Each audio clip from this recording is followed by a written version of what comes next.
Intro. We're really excited to be here with you today. We have a long history, both Tyler and I do, with Davis Construction in the DC metro area, extending to Maryland, Virginia, and so on. So we have delivered a lot of educational type of meetings at Davis over the years.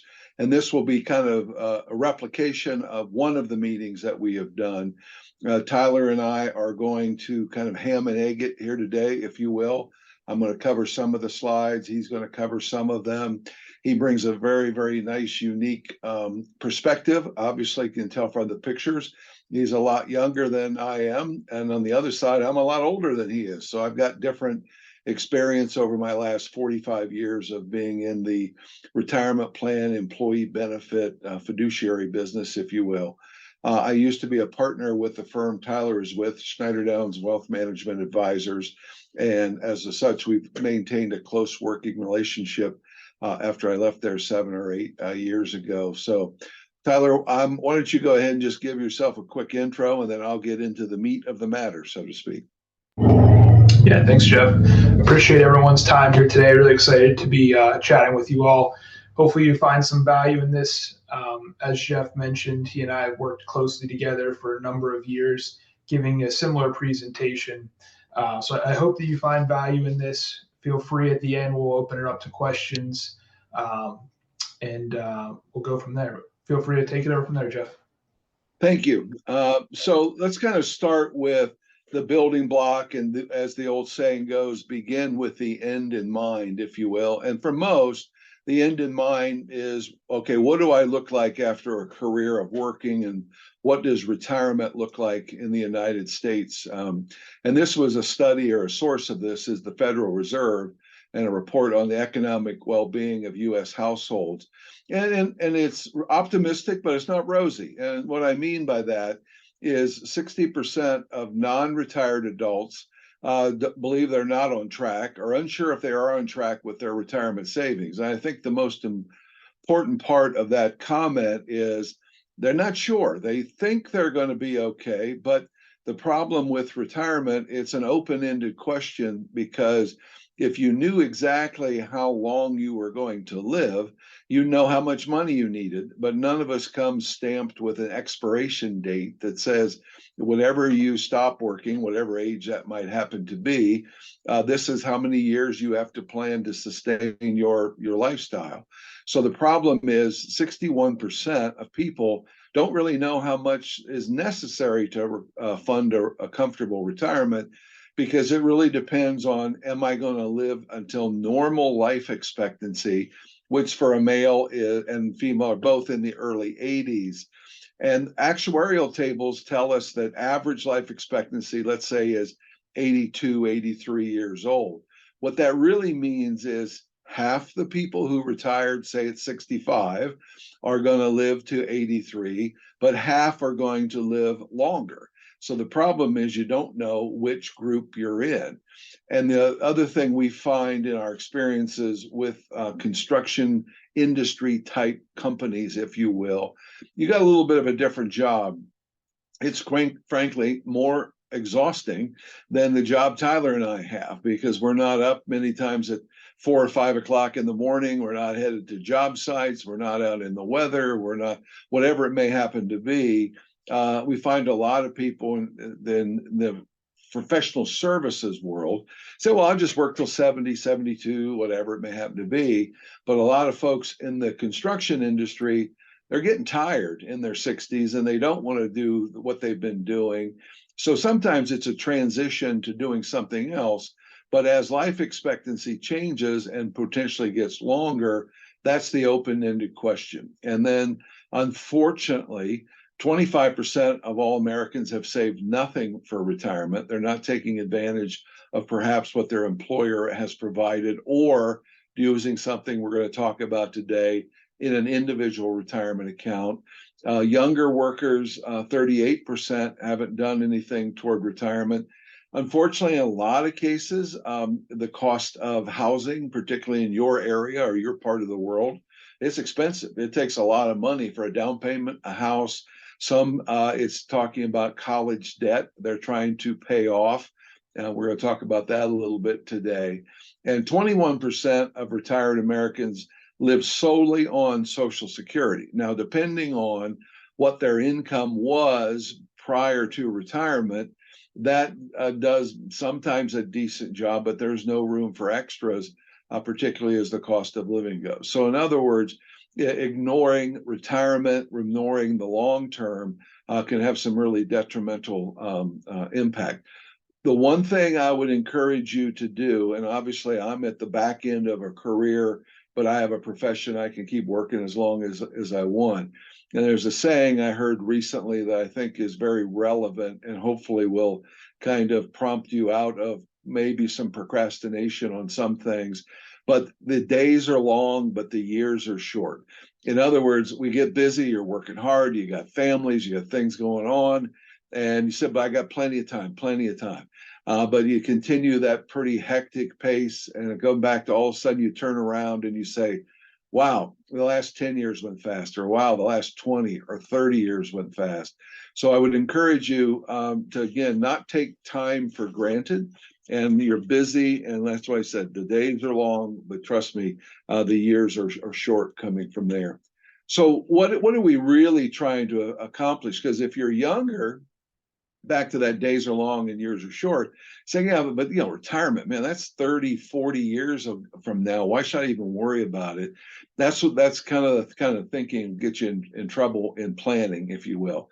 So I like to look at something else. I said, forget retirement. I think that's an old, antiquated mindset a little bit, because even a lot of people that retire, they transition into doing something else. And I think the real question is, what is your plan for financial independence? And what is financial independence? Because if I talk to at any of our client companies, people in their 20s and 30s, they can't even imagine retirement. It's this nebulous, faraway land, so to speak, because they got to pay off student loans. They got to buy a house. They're trying to get a promotion. They're working hard. And they said, well, I don't really know what retirement even looks like or feels like, other than maybe what they witnessed with their parents or grandparents. So I like to focus more on the term financial independence. What is financial independence? Because if I ask someone, would you like to be financially independent someday? I get a resounding yes, 100% of the time. Because what is financial independence? It's having enough income to live the lifestyle you envision without needing to be employed or dependent upon others for monetary support. Now, does that mean you're not working anymore? No. I mean, some of the hardest working people I know have lots of money from that point, but they're working because they want to. They're working because they love what they do. They're working because they enjoy what they do. So I think one of the things we always try to communicate to anybody we're talking with is, don't think retirement per se. That's kind of supposed to be the ultimate retirement. But I can tell you, I know people who have retired and they felt comfortable when they retired and later figured out they really weren't financially independent, especially the last couple of years with where inflation has gone and the cost of living has gone up.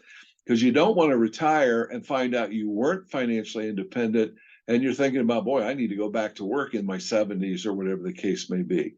The other thing, and I like to use a lot of sayings I've heard over the years, you want to do your planning so you're sure you don't have more days than dollars, because that's the ultimate failure in retirement, is to run out of money. And that's also the biggest fear of someone going into retirement, that if they retire a little too soon and they don't have that documented path of financial independence, that they could have more days than dollars.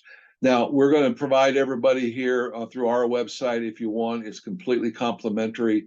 There's a URL, mystrategyteam.com /planning center. If you want, there's a lot of tools and resources there you can use about projecting where you are financially, paying off credit cards, paying off student loan debts. But it's really a kind of a Netflix type experience. So there's some tools and resources that are there and complimentary to you to use, because we provide it to the basically employees of their client companies as we go forward. Now, the paving your path to financial independence. Now that we've kind of set that as the stage going forward. We're going to break this down, and I always call it U Inc. Everybody on the phone or on the call today, not the phone call, but the meeting, I think's in a position that you're working for somebody, but you're not really. What I mean by that is you have chosen, for all intents and purposes, to lease your services to whomever you're working for today. And in exchange for that, they gave you a salary and they gave you some benefits, and they gave you some training. But everybody's for the most part at will and in their employment. They may decide they don't need you anymore. You may decide you need to go somewhere else. But I would encourage all of you, particularly since this meeting is geared toward younger folks in their 20s and 30s and so on, think of yourself as You Inc. You're your own CEO. You're in charge of strategy for your life. You're your own CFO.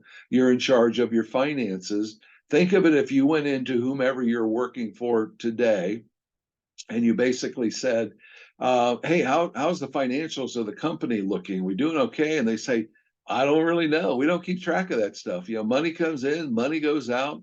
We hope we got enough left over when it's all said and done and pay the bills. You'd be scratching your head saying, you know what? I think I better go find another place to work. These people don't know what they're doing from there. Well, I would caution you to be careful. Look in the mirror. Is that how you're running You Inc? Because you have your own skill set that you've leased out to someone else, and you're the CEO, you're the CFO. And if I said how your finance is looking, you're saying, well, I don't know, pretty good, I think. Money comes in, money goes out. I hope there's some left down the road someday. Again, treat yourself like your own small business, because ultimately you are, whether you work for somebody else or not. So what we're going to focus on in the most part, when you get into this left quadrant of our pyramid from there, we go short-term, midterm, long-term. You got to have a good foundation. Now, foundation starts with back to being your own CFO, your budget. Do you have an emergency fund? How are you managing debt, credit, scores, insurance, those kinds of things? So let's kind of focus on that for a minute in this particular case. So when we talk about in the midterm, then you're going to talk about Roth IRAs, 529 plans, HSAs, and an investment account outside of that. And then the long term is we're going to make the assumption your employer is providing some kind of retirement plan. 401k could be a simple IRA, could be any number of things from there. But that's really how this quadrant is going to break down, and as we kind of go through it. So as we kind of focus, let's start over here on the bottom left, because if you focus on the long term, even the intermediate term, and you haven't put in a solid foundation, I mean, you're in the builders group of what you're doing, and you know full well if that foundation isn't strong, that foundation isn't solid, it's kind of a house of cards that could collapse later and have all kind of problems. So your underlying starting point is your budget. What do you want to do? So saving money begins really with a mindset that you're going to be a solid CFO for You Inc. in this particular case. So you avoid thinking of money saving as restrictive. You're thinking of it more as a spending plan. And you don't need to, live in a box and have no life, but just means you have to prioritize sometimes. So I always kind of come back to the ideal budget is kind of 60-20-20. If you want to be financially independent someday, you can shave a little bit of that last 20 of saving and investments, move it into where you need to go. But now you're saying, I'm going to focus more on the here and now, the lifestyle I'm living, the car, the house, the this, the that, and I'll defer financial independence until I'm older.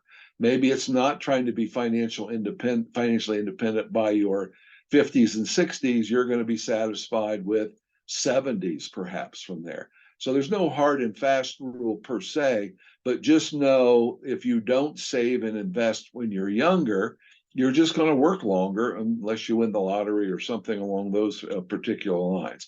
So again, look at your budget, and I'll go back to when I mentioned you walking into your company's CFO and saying, how's it look? Or all of you are on jobs and projects.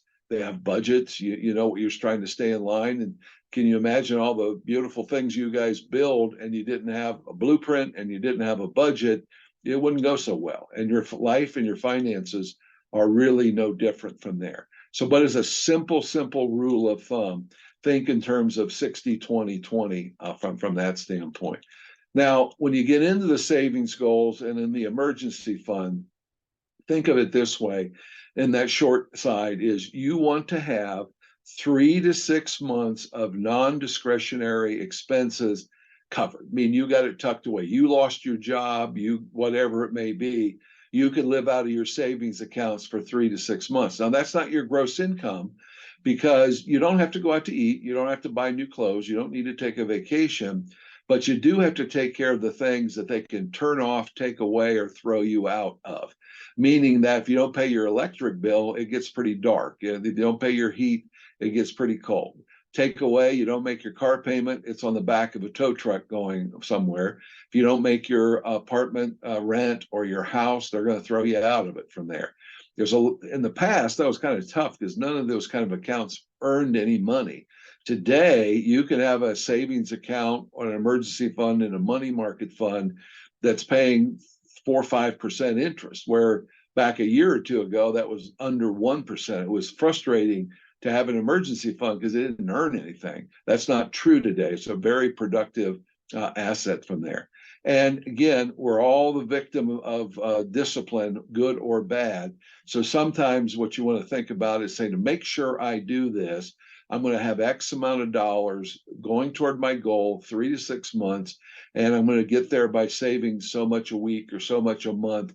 But in the bottom left quadrant of our triangle, try to automate that as much as you can. But that's the goal, 3 to 6 months from there. And of course, if you're trying to buy a house, something like that, you'll want a separate account because you don't want to wipe out your savings account or emergency fund to buy a house. Because if you do that, now you're all of a sudden got bigger liabilities and you have even more of a need for the emergency fund. So think of the house account as the separate account from there. I'm going to turn it over to Tyler at this point to kind of talk about debt, because with a lot of young folks, you are trying to take care of paying down some things and digging yourself out of sometimes a bit of a hole to get where you want to go. So Tyler, why don't you go ahead and take it from here, and I'm going to go on mute to avoid any background noise here. Very good. Thanks, Jeff. Yeah, as Jeff mentioned, we want to talk a little bit about debt, and we want to acknowledge at the forefront that debt is something that we're bound to encounter at some point in our lives, right? Whether it's student loan debt, mortgage, an auto loan, or even credit card debt, it's really important to strategize how we want to kind of pay that debt off over time and really attack it. We'll get into some of the strategies we can take here in a moment. But some common debt that you might encounter, especially within the age group we have here on this webinar, is first and foremost student loan debt. Looks like we lost there for a second, Jeff.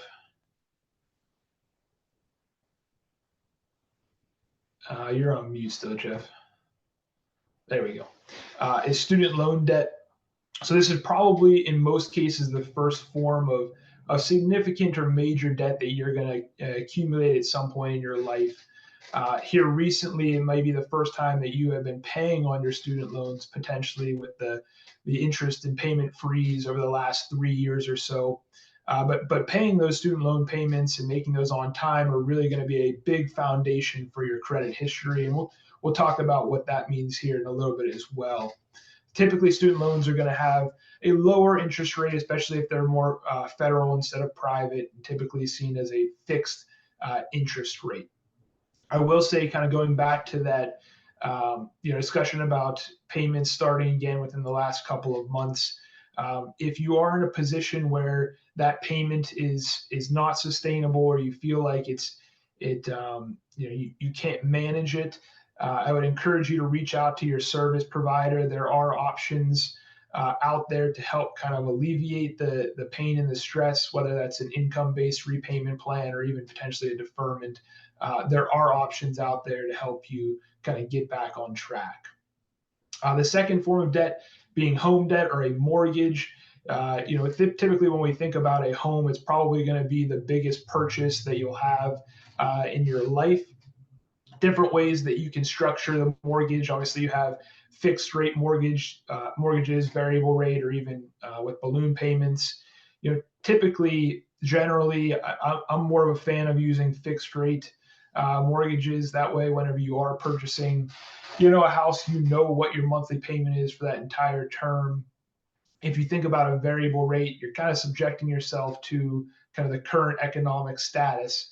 If you think within the last couple of years, with interest rates kind of coming out of COVID, being at anywhere from 2.5% to 4.5%, and more recently as high as 8%. If you do have a variable rate mortgage, you are subjecting yourself to those payment increases, which potentially could be substantially more coming out of your pocket on a monthly basis.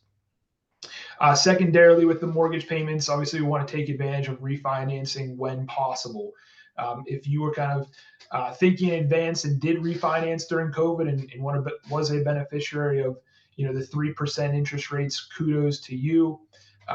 Whenever we obviously, at some point, if we get a rate cut, certainly look into refinancing if possible. And the last form of debt we'll just talk about quickly before we look into it a little bit further is credit card debt. Probably the most accessible, but also the most damaging form of debt that you might encounter.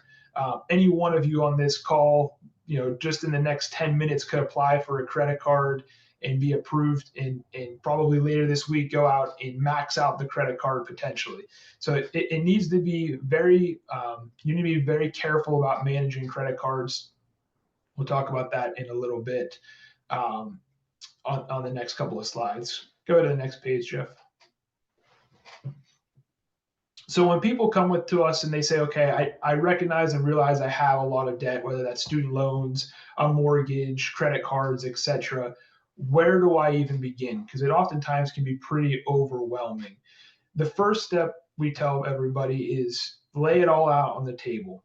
We want to list every form of debt that you have, the outstanding principal balance, the interest rate, and then your minimum monthly payment. And from there, we can massage that data to figure out which plan of attack we want to take.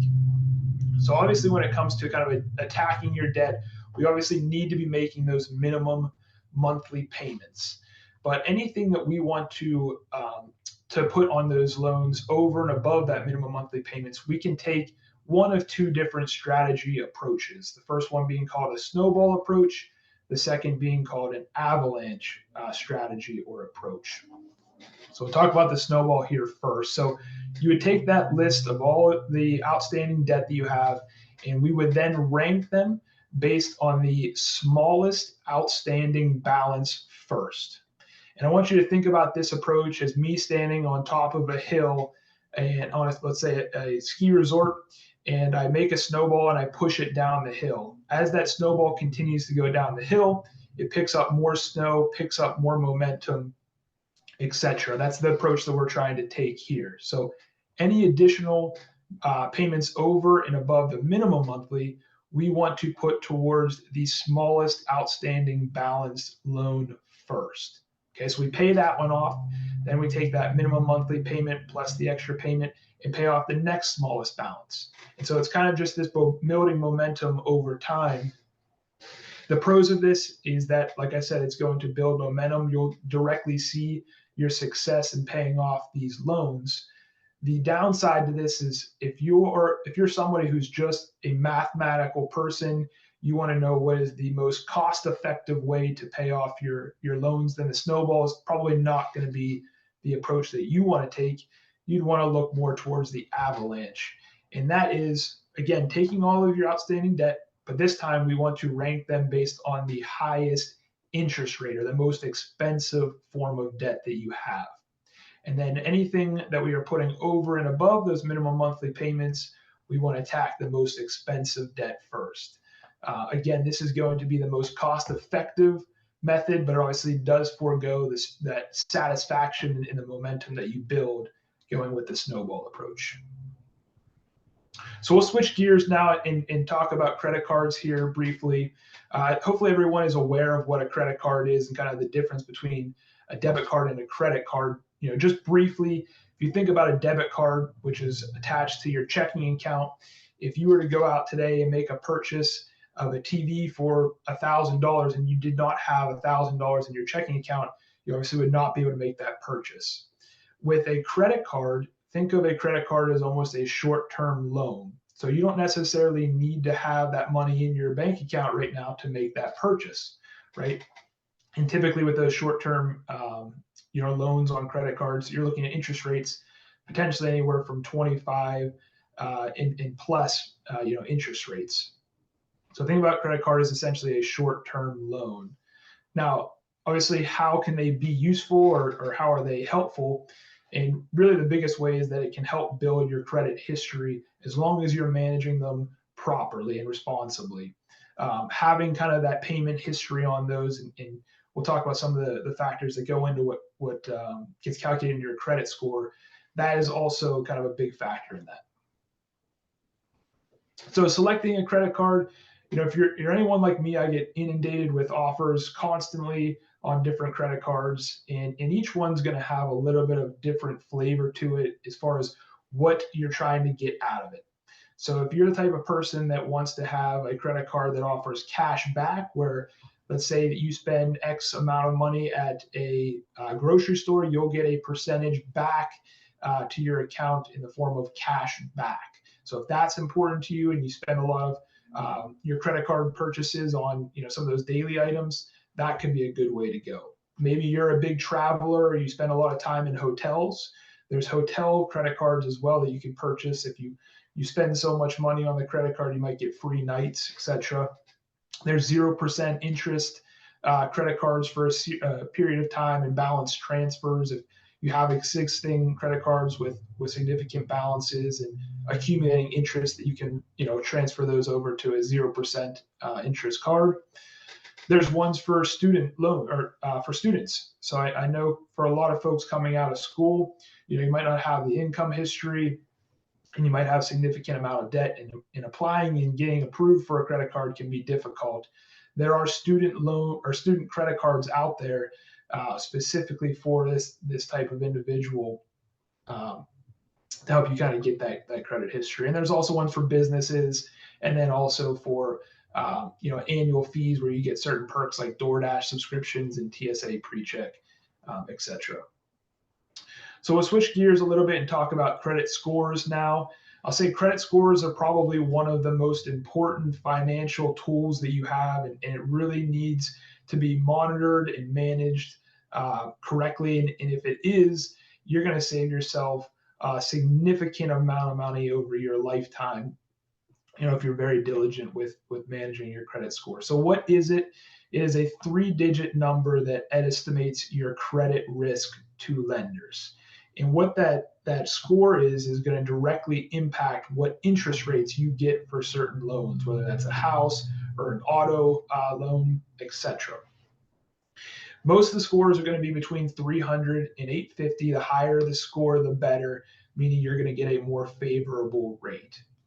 What goes into actually determining that score is a multitude of factors. First one being your payment history, right? So have you made your payments on time? How long have you been making payments? That's 35% of your score. 30% of your score is referred to as what's credit utilization, or your debt. So how much outstanding debt do you have against that actual credit limit, which is 30%.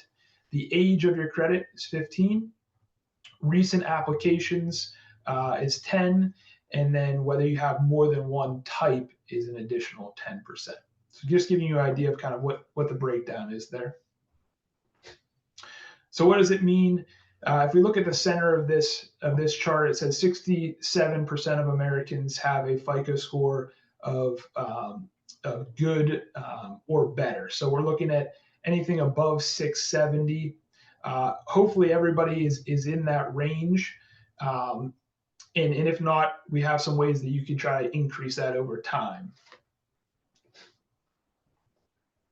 So one of the first ways to build or improve your credit is obviously paying your bills on time. Use auto pay where you can, because late or missed payments will actually negatively affect your credit report for up to 7 years. Now, the earlier missed payments will have a decreasing effect on that score over time, but it will impact your score for 7 years. So big fan of auto pay when you can and when you can use it. Step 2 is this, what's referred to as credit utilization ratio. Essentially what this means is keep your outstanding balance on your credit cards relatively low. If you were to ask me what my due date or payment date is on my credit card, truly I don't know, because I'm constantly and consistently making extra payments to it throughout the course of the month where I'm never actually up against that due date. That will help your credit score over time. What they're looking for in this credit utilization ratio, and they have an example here. If you have an existing credit card balance of $2,000 and your limit on that credit card is $10,000, that gives you a utilization ratio of 20%. And lenders are typically wanting to see ratios of less than 30%. That's signaling to them that you aren't going out and maxing out your credit cards, and you're not kind of approaching that credit limit at any given point in time. Step 3, apply and open new credit accounts only as needed. You often will hear the difference between hard inquiries and soft inquiries. Those hard inquiries that are really going to impact your credit score, we want to try to be smart about that. I don't want you to go out and apply for a mortgage, a car loan, and a credit card all in the same month, or that's going to look poor on your credit report. Your score is going to get dinged because of that. Step 4, don't close unused credit cards, especially if you're not paying an annual fee. If you are paying an annual fee and you're not using some of the benefits, that's something that to think about. But the credit cards that you're not paying a fee for, I suggest leaving those open, even if you need to use them once per year to go get a gallon of milk or something along those lines, to keep that credit utilization ratio down, because that will obviously help you when it comes to your credit score. And then step 5 is to dispute any inaccuracies. Mistakes do happen.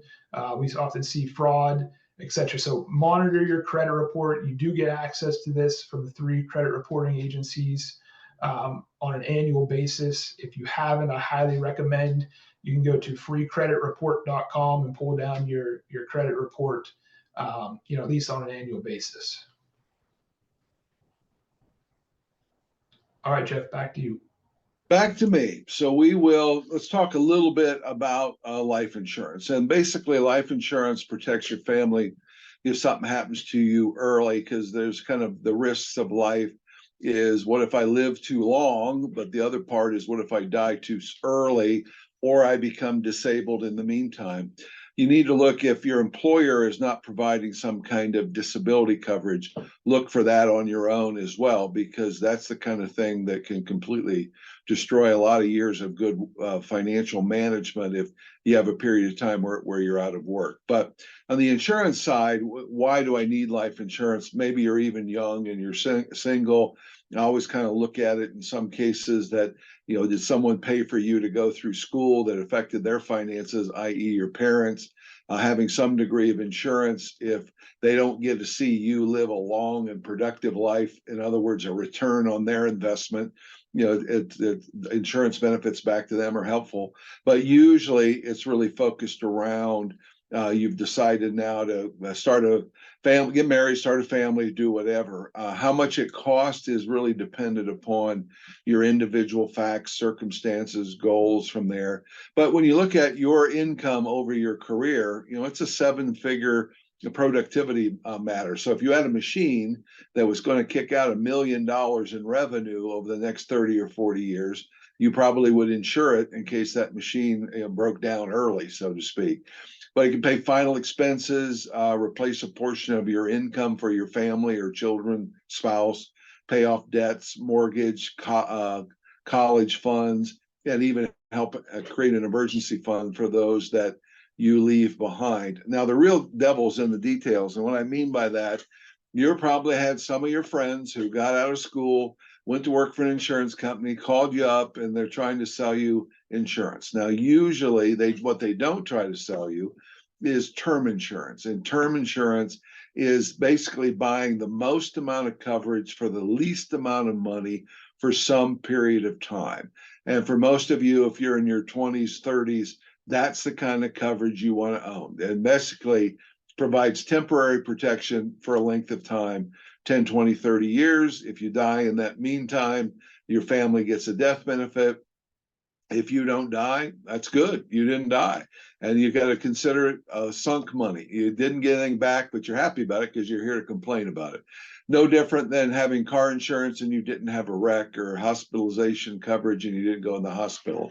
There's another kind of coverage that I don't really recommend until you get to the point where you've maxed out your 401k, you've maxed out your Roth IRA, or whatever the case may be, and it's cash value life insurance. Now we're thinking about, well, what if I live into my 70s and 80s? Insurance companies don't like to put term insurance on people in their 70s and 80s. And virtually none of the term insurance ever pays a death benefit because you're beating the odds, if you will.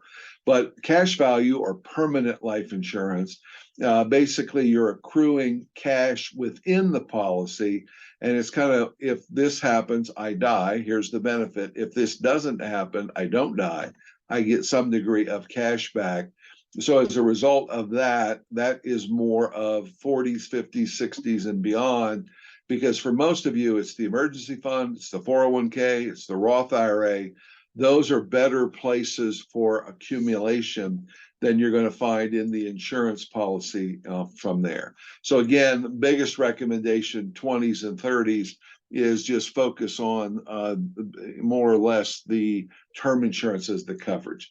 Now, let's kind of come back to our pyramid here for a minute, and the triangle on the bottom right-hand side. And we're going to talk about Roth IRA, education, 529 accounts, HSAs, and other kinds of investment accounts from there. And those will be our focus for the next couple of slides. Now, this is a little tricky in the sense that when we look at the IRAs, there's limits, meaning that if you're a participant in an employer-sponsored 401k plan, then you may or may not be able to participate in an individual retirement account, depending on what your income is. And there are traditional IRAs that you can use where you put it in, it's deductible, it's going to go up next year from the maximum by $500, but it's the lesser of $6,500. Next year is going to be $7,000 with the adjustments that come in. So you deduct the contribution, it grows tax deferred, and you get a taxable income out at the other end. And you have to start minimum distributions by 73. The most important thing to remember here, like the 401k plan, these are creditor protected assets as well. So in bankruptcy, they can't come after your money in your individual retirement account. Now, the other one that is more important for you to consider is basically when you get in a Roth IRA. Now, in a Roth IRA, it's the same limits. Now, the difference in the Roth, you don't deduct the contribution. But it grows tax deferred, but the income comes out income tax free as long as you leave it in for 5 years or until you're 59 and a half. So the bottom line is, think of it this way. Do I want to pay tax on the seed? That's the contribution. Or do I want to pay tax on the harvest? That's the distribution. For most of you in a rising income tax bracket environment, if you look at where the federal government's going with debt and deficits and everything else, tax-free down the road makes an awful lot of sense. But you may look at that and say, but that's a long time from now. I mean, that's 40 years. The advantage of a Roth IRA is it has what's called FIFO withdrawal privileges, first in, first out. So over time, it can be a great place to accumulate your emergency fund, even accumulate money for college, down payments on house, because let's assume, I'm going to simplify it, I put $5,000 a year in to the Roth IRA in addition to my 401k. I did that for 5 years. I put in 25,000 and it's grown, and let's say it's worth 30,000. I'm again making up numbers. And then you have a need for money. You can go back to your Roth IRA and say, I'm going to pull out money. I'm going to pull out $20,000. And the first thing that they're going to say, is this a withdrawal of gain, or is this a withdrawal of basis? Basis means your contributions. And you say, no, I'm taking out what I put in that I already paid tax on. And in doing so, it's okay, in that case, no tax, no penalty, here's your check. So the FIFO withdrawal privileges are a great way to build up monies you can get back to later without any tax penalties. Now, if you take out the gain on the money and you're not 59 and a half, or it's been in there for 5 years, you'll have to pay the tax because that money's never been taxed, and a 10% penalty for early withdrawal. Now, if you can wait and leave that gain all the way to 59 and a half, it too will become income tax free and not subject to any penalties.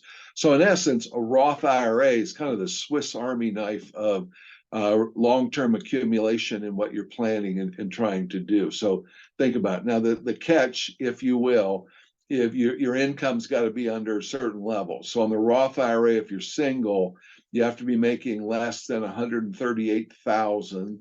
That's on the left-hand side or right-hand side. And it phases out between 138 and 153. Married, 218 to 228. So a lot of walking around room. And that's if you wanted to do a 2023 Roth IRA contribution. And then 2024, it jumps up to 146 and 230. Now, again, if you're single, it's a lot lower, 73 and 77. So you want to make sure that you're not making too much money to be able to do it. And then there's something else on this. You'll see the traditional IRA non-deductible. You'll hear the term backdoor Roth. That's where you put the money in a traditional IRA, and then you turn around, you don't deduct it, and then you convert it to a Roth. So there's some strategies around trying to build up Roth assets as we kind of go forward, from that particular standpoint. And so, well, that might be kind of confusing, and you're going to get this slide deck after we're done. So when does it make sense? If you're younger, and as you're going forward, depending on how many working years that you might happen to have and where your income might happen to be in this regard, Roth IRA makes an awful lot of sense. When you get into those middle years, it depends on your tax bracket and what your overall income happens to be.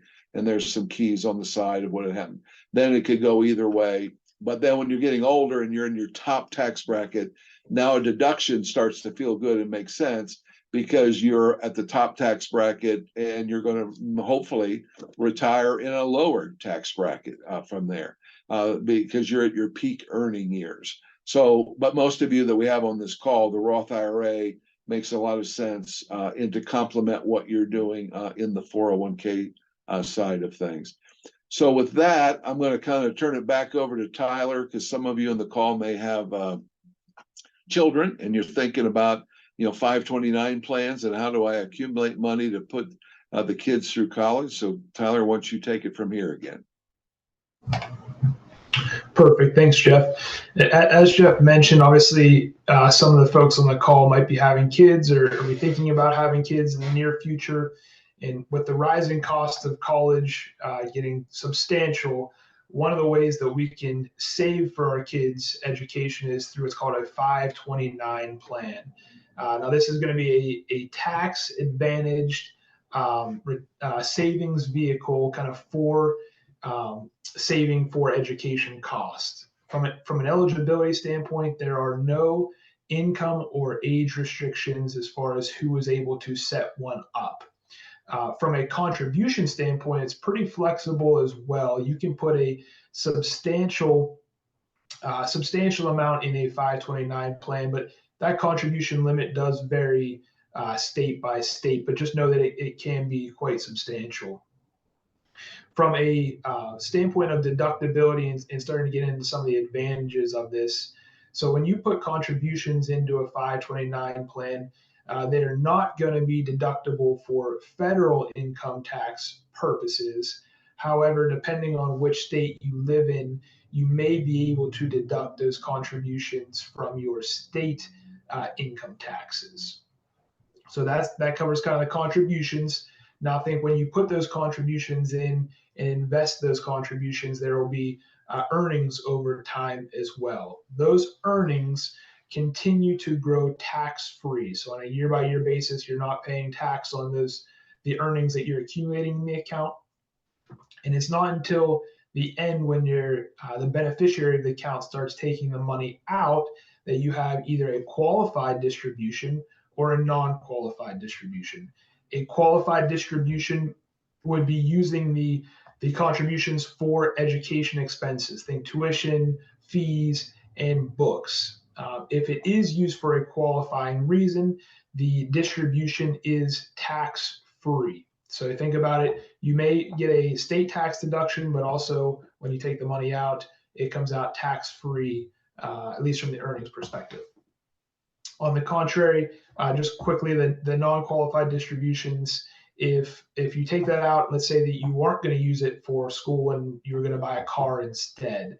Well, there's a portion of that would need to be subject to federal income tax as well as a penalty since you're using it for something other than education. From a flexibility standpoint, the donor is really in control of obviously the contributions, the investments, and really when the withdrawals start being distributed. As well, they're in control of who the beneficiary is. And you are able to change who the beneficiary is at any point in time, as long as it's within a family member structure.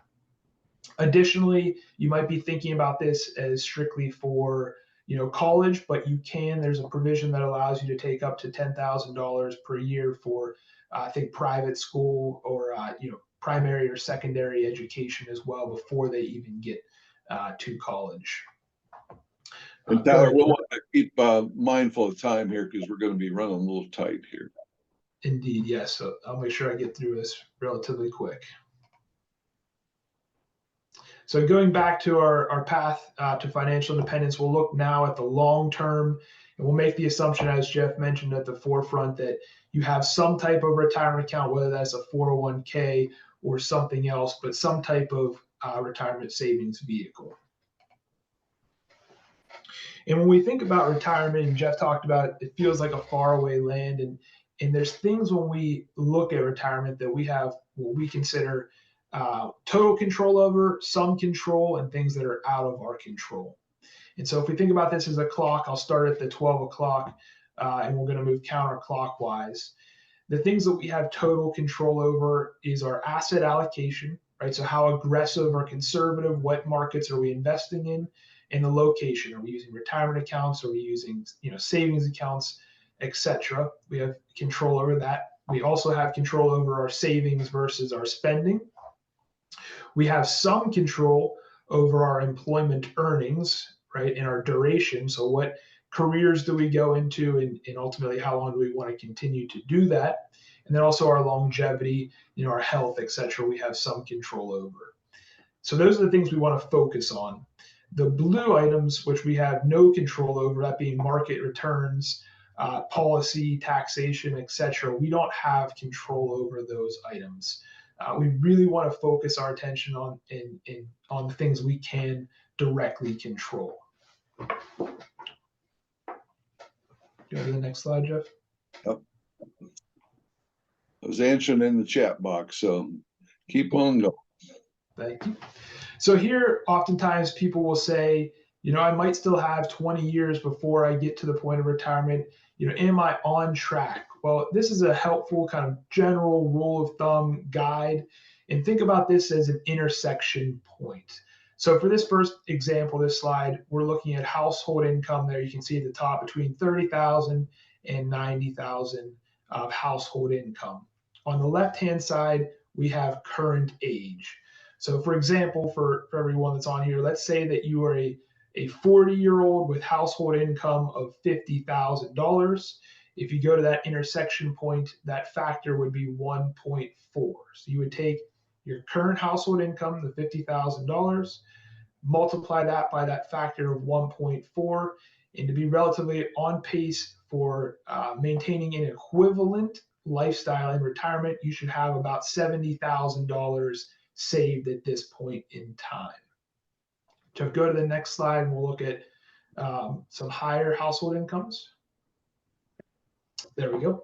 So again, if you had a household income of $100,000 and you were 40 years old, that intersection point would be at 2.5. So you would take 100,000, your current household income, times that factor of 2.5, meaning to be on pace, you should really have about $250,000 saved in retirement vehicles. Go ahead to the next slide. This next chart shows, hopefully everybody at this point has saved for retirement and is accumulating a balance, but let's just say that you haven't at this point. What do you need to be putting in to kind of get yourself back on track, right? So another example is if you're 40 years old and your income is $50,000, you need to be putting in about 12% every year until retirement to get yourself back on track. Really the messaging here is the longer you wait to start contributing, the more expensive and the more you have to put in on an annual basis moving forward. Same messaging here applies. And then go to the next slide, Jeff, and it'll just be further pushed here. So this chart shows account growth. Go ahead, Jeff, to the next one. This chart shows account growth of $200 saved every month. And we have 4 different individuals with different characteristics. So we'll look first at the blue, which is consistent Chloe. Chloe consistently puts $200 per month away for retirement from age 25 to 65. So entire career at retirement, Chloe would end up with $420,000 in her portfolio. The second example is late Lila, who invests from ages 35 to 65. So Lila, let's say, has student loans, maybe is trying to save for a house and puts saving for retirement on hold for the first 10 years. Well, Lila, if we look at her ending portfolio balance, would be roughly half of what Chloe had at $210,000. So the first 10 years becomes extremely important. And that can also be shown in the next example, Quitter Quincy, who invests from 25 to 35. So really those first 10 years and then stops. And they roughly end up at the same place that Lila does when they contributed 20 years less than Lila. And then lastly, Nervous Noah, who really just saves in cash the entire point of his career, ends up with roughly $150,000, that cash earning 2%. Messaging here is 2% isn't necessarily going to get us to where we need to. We should have some exposure to the markets. This chart here shows the S&P 500, which is the largest 500 companies in the US. On an annual basis, we look at kind of what the max drawdown or what the lowest point the S&P 500 was at that one given year, and that is representative the dot. The bar is where the S&P 500 annual return was for that calendar year. So we have 42 and a half years here. If we look all the way to the very right, this is as of November 13th of this year. The S&P 500 at any point in time this year was down 10%, but year to date, it's up 15%. Okay, so the messaging here is that volatility is normal. If we were to pull all 40 of these years together, on average, the S&P 500 is down anywhere from 13.5% on an annual basis, right? But if you look at the majority of these years, you still are going to end up with a positive return, even though at any point in time, it was down almost 14%. So it's important to stay invested during these volatile times, and the next chart will help show that as well. So again, this is the impact of being out of the market. So this looks at the returns of the S&P 500 if you invested $10,000 between January 1st of 02 and December 31st of 21. If you would have stayed fully invested during that time period, your $10,000 would have turned into roughly $62,000 or a 9.5% annual return. If you look to the right of that, if you would have missed just the 10 best days, you would have had half of, or more than half of that lost at $28,000 or a 5.3% return. Now you might be saying, why would I miss the 10 best days? Well, typically what we see is the worst days are followed up by some of the best days. So if you are someone that you have market volatility and you think that, maybe I need to sell out of my investments, typically what we see is within a 2-week period of that big drop, markets kind of coming back up. And if you sell at that low point, you might not participate in the upswing as well. So it's really important to really just stay invested over the long term. Good, yeah, and I've been watching this for over 40 years. Tyler hasn't had quite the experience I've had of when you go back into the 80s and the 90s and so on, and we're down to the last minute or two here with 2 more slides and get you going. But typically when you invest, you watch the news and FOMO kicks in, fear of missing out. And now it's mania, gets greedy, got to buy, you got to get in, and then the market starts to go down and you get nervous, then you get fearful, then you doubt yourself. You say, I got to get out of this. Is terrible. And then at that particular point, you sell, and then you turn around and all of a sudden, like, dang it, I shouldn't have sold. It's going back up. Now you get interested again. The fear of missing out comes back. You're heading back toward mania. The biggest thing I can tell you with a 401k, IRA, put money in paycheck by paycheck, month by month, ignore the news, ignore all the, it's when you look at it, it's like going to the car races. Everybody goes for the wrecks. News stations tend to focus on scaring people from there. And the best way is a steady buy, month by month by month. And that really is not just magic, it's also mathematical. So Tyler, why don't you wrap us up and explain why mathematically that works? It's just not a philosophy that works. Perfect. So it's something called dollar cost averaging. And so the blue scenario here is, let's say you had a lump sum that you wanted to invest of $8,000. And in January, you decided I want to invest all $8,000 on, let's say, January 1. And let's say that investment price was $10, per share at that point in time. So your average cost per unit is $10 per share.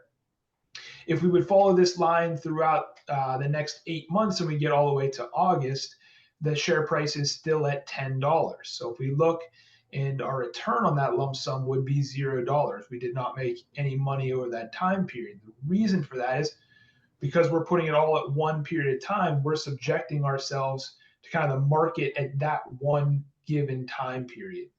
Alternatively, we would recommend doing what's called dollar cost averaging and spreading out those contributions over and above every month.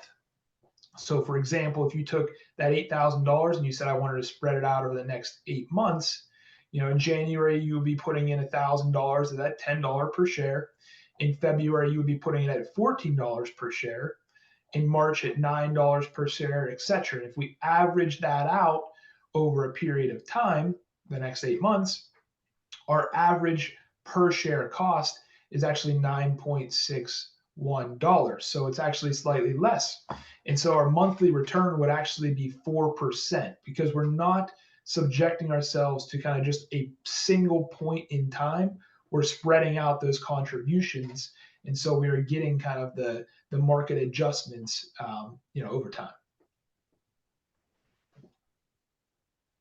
So I know we've gone a couple minutes over here. I really appreciate everyone's time here. Hopefully everyone found this to be beneficial.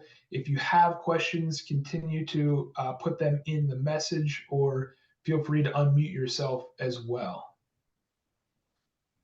And I think they mentioned that this has been recorded to be available after we're done. So, we covered a lot of information so you can go back through it. And then Tyler, I did try to keep up with the questions in the chat box, and looks like we got all those answered. So that's good. Oh, there's a new one. Thank you so much. So I think it sounds like we are done, Tyler. Jeff and Tyler, thank you guys for your time. Excellent presentation. And as you mentioned, we will post this on the WBC website today or tomorrow. I'll download it right now and I'm going to end the recording. So thank you and have a great day. All right, take care.